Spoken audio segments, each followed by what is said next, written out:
ബിസ്മിയോടുകൂടി ഒരാൾ ഈ സൂറത്ത് ഒരു സ്ഥലത്തേക്ക്, ഒരു ലക്ഷ്യത്തിലേക്ക് ഇറങ്ങിയിട്ട്, ഒരു നാട്ടിലേക്ക് ഇറങ്ങിയിട്ട്, ഒരു സ്ഥാപനത്തിലേക്ക് ഇറങ്ങിയിട്ട് 100 പ്രാവശ്യം ചൊല്ലിക്കഴിഞ്ഞാൽ ബിസ്മിയോടുകൂടി, ബിസ്മിയിൽ അള്ളാഹു ഉണ്ട്, മുത്തുനബിയുണ്ട്, ബിസ്മിയോടുകൂടി സൂറത്തുൽ കൗസർ 100 പ്രാവശ്യം ഓതിയാൽ, കടയിലിരുന്നു കൊണ്ടോതി, ജോലിസ്ഥലത്തിരുന്നു കൊണ്ടോതി, ഓഫീസിലിരുന്നു കൊണ്ടോതി, വാഹനത്തിലിരുന്നു കൊണ്ടോതി, വിദേശ രാജ്യത്തിരുന്നു കൊണ്ടോതി 100 പ്രാവശ്യം ഓതിക്കഴിഞ്ഞാൽ ഫലാ തുവാജിഹു ഇല്ലൽ ഖൈറാത്ത്, ഖൈർ കൊണ്ടല്ലാതെ അവൻ മടങ്ങി വരൂല എന്ന് അല്ലാഹുവിന്റെ റസൂൽ നബി മുഹമ്മദ് മുസ്തഫ.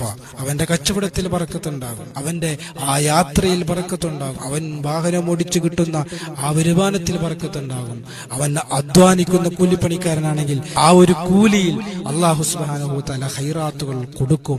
ഖൈറും ബറക്കത്തും നമുക്ക് നോക്കിയാ കാണുന്നതല്ല, അത് പെറുക്കിയെടുക്കാൻ കഴിയുന്നതല്ല, അത് അഭൗതികമായ അല്ലാഹുവിന്റെ അനുഗ്രഹമാണ്.